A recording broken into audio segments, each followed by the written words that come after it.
So now handle construction, which is so critically important. You can damage your hands, you can blow out handles, you can crack scales, separate your knife. You can have some big time problems with handle scales if they are not designed and constructed well. The arbor pretty much completely takes care of that altogether from a number of perspectives. Now, first off, we need to talk about full tang construction.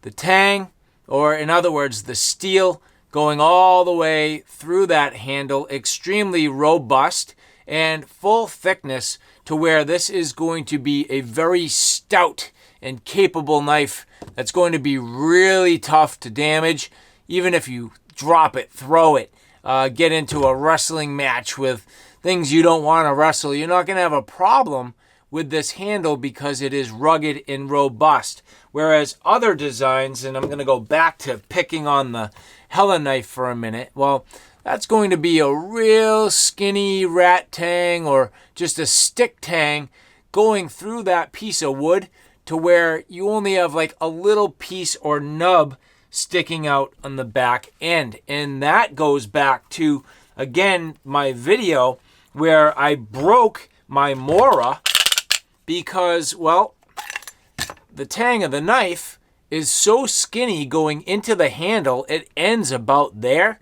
and then it's just wrapped in plastic and rubber that cracked right here. And again, I was able to glue it back together, but it is certainly not nearly as robust.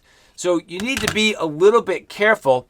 And you'll notice that some of the more like rugged knives that are in this particular lineup are all full tang.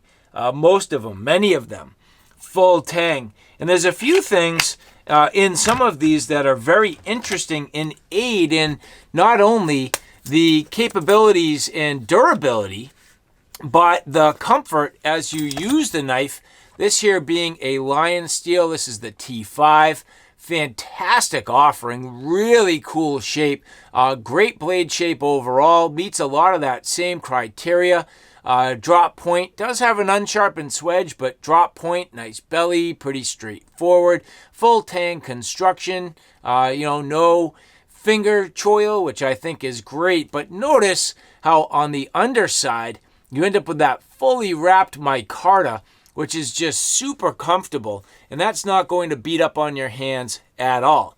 Now, there is one weirdness about this particular knife. It gets a little bit blocky on top, but again, it fits the hand well and feels really good and fully envelops the tang. Now, if you didn't have that, sometimes knives are going to be a little bit square, maybe a little bit sharp underneath. I'm just going to pick on Phobos for a quick minute. Now, they do a great job marrying the scales to the tang of the knife, but, they go for a more aggressive style. They like things that are a little bit sharper so that when you grab the knife and extract it, you have some real sharp points to grab onto. For me, that's not going to be the best in a camp knife because that's going to beat up on your hands over prolonged use. And in other cases, the tang of the knife might not be constructed quite so tight in tolerance, but Olive, well, they strike the balance with all of that, where they actually crown the spine. So you'll notice that the G10 on this particular handle is actually smaller than the overall size of the steel, but they've rounded all of that out incredibly well and very, very smooth so that all of the touch points are very comfortable. And again, it doesn't beat up on your hands. So when you think through the design and you bring it all together, it becomes very advantageous as a total package and in your overall use experience, especially while you're camping. And a lot of people really like TRC, and don't get me wrong, this knife is beautiful. They've done a nice job rounding everything out, but there's still some sharp spots from place to place where you can get caught and, rub on things a little bit funny. Now, granted, you shouldn't be that far up towards the cutting edge, but this is still kind of square, kind of sharp, not completely rounded out. Again, not a big deal, but I'm just pointing out that on the arbor, every single angle and every single direction has been softened, rounded, comfortable in the hands. And that's especially the case in some of these areas where these scales can just be a little bit square. You really don't want square. And I'm going to go back and kind of give myself just a little bit of a pat in the back, where all of my designs, including this inception, you'll notice, fully rounded out. Everything fully rounded out all the way around, smooth to the tang, rounded, softened, comfortable in the hands, no hot spots, filling out well so that I can't accidentally damage my hands while I'm out in the mountains, working deep in the mountains. Certain designs, even though they come very, very close, like this Contigo, well, that's still a fairly square edge. It's going to be hard for you to see, but that edge right there is fairly square. And even though many touch points are rounded out, there's still some areas that need to be softened. So companies like Olive, who are really paying attention to literally, and I will say all of the details, well, they are getting it so right from every angle, and every angle is softened.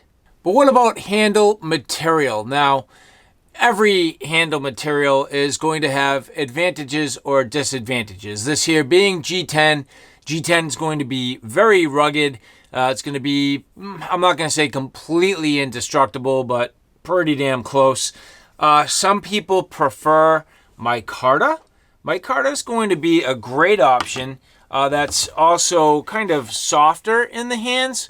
This is here blue jean micarta on my Inception. Soft in the hands, very grippy when wet. Very grippy when wet. That works out extremely well for wet conditions. More of a burlap micarta here on a Dirk Pinkerton design, which is kind of a custom. This, as you can see on the handle, very thin, so it doesn't fill out your hands nearly as well. But in terms of the material, nice grip, very effective in terms of your ability to grip the knife and feel like you get some positive lockup. But some companies choose to more polish that micarta, which starts to get slippery. Now again, comfortable in the hands, not going to leave hot spots, but that becomes a little bit more like a G10. So to me, I think G10 is going to work a little better on the average. And the one thing I would say you need to be very careful of is wood. We're going to go back to a couple of these options that I have here. Wood scales almost never fit. They can shrink, they can crack, they're not nearly as rugged or robust. And so you need to be very, very careful with wood. In fact, as I'm showing you there, you're not going to see it, but those scales just don't line up quite right. Part of it's manufacturing, part of it is the nature of wood. And in fact, I'll give you a perfect example where my original Inception 5 was manufactured and crafted, handcrafted, literally perfect. It was perfect. But over time, the handle has shrunken, and now I can feel a sharp spot on the tang of that steel protruding past the handle scale. So even though it's a beautiful look, just gorgeous, you need to be careful because wood can shrink. A couple last little, examples here. This here is a Beavercraft knife, which Beavercraft's a cool company. This is a little carving knife. Very thin, drop point design, Scandi ground, modified with that secondary bevel. But the handle, it's just not going to cut it. You would have to sand all this down and sand it to perfectly flush. It's not going to be as flush as I would like. And so that leaves a little bit to be desired. So things like G10, again, working better. Coming back to this reef knives, the G10 working extremely well. Now, the next thing I'd like to point out is texture.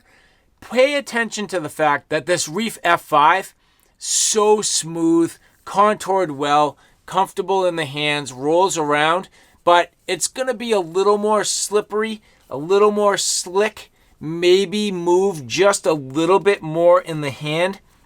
Certain companies, and companies that are paying attention to some of those touch points, like for example, Work Tough gear, they're more introducing some stippling, which some people like, some people don't, but that's going to aid in traction, give it a little more grip.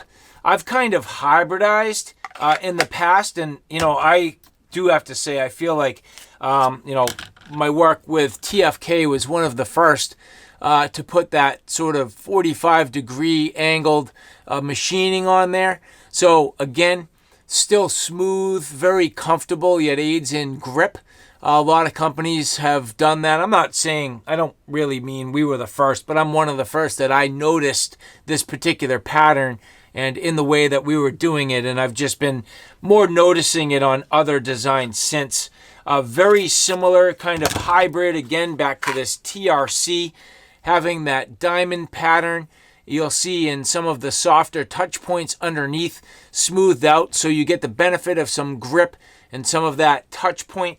But for long, prolonged use in standard conditions, where if you're going to be in more of that outdoor wilderness, backpacking, and deep wilderness environment, I would suggest going with something smooth so that it doesn't create hot spots. There's more than enough grip, even when wet. Robust, rugged construction, something again like the olive knives, I think is going to go a long way. Now, beyond that, some of these other companies with, and I guess I'm going to say less of the full tang construction, do get into over molded rubberized grips. So in this particular case with the Mora, that over molded ruggedized kind of look, it feels great in the hand, extremely grippy, is not prone to any damage from blood or anything like that, but it can get beat up if you drop it or if you are really super rugged with it. And other companies that kind of go in between where you end up with full tang construction, well, this here from Falkneven, the F1X. I'm not a big fan of this knife. You'll notice that 50% grind. It is a saber, drop point, unsharpened swedge. Some great design characteristics, but this leads me now not into the fact that I don't mind that this has the rubberized grip with some checkering. It's going to be grippy. It's going to be very resistant and even like salt tolerant, things like that. But now we get into the shape of the handle. It's just too thin, too slab-sided. It will work fine for a camp knife or smaller hands, but for larger hands, I feel like people are going to be unsatisfied. It's not going to fill out the hand quite the right way and not like other knives. If you look at some knives that have fantastic handles and just really cool, this here is the Join the Navy knife from Boker. Now, I don't talk about Boker much, but this is just a cool knife. Look at how thick that palm swell gets and the way this handle indexes. It's actually really neat. Big, thick tubes, fits the hand nicely, fills it out well. Just a lot of interesting aesthetic with this knife.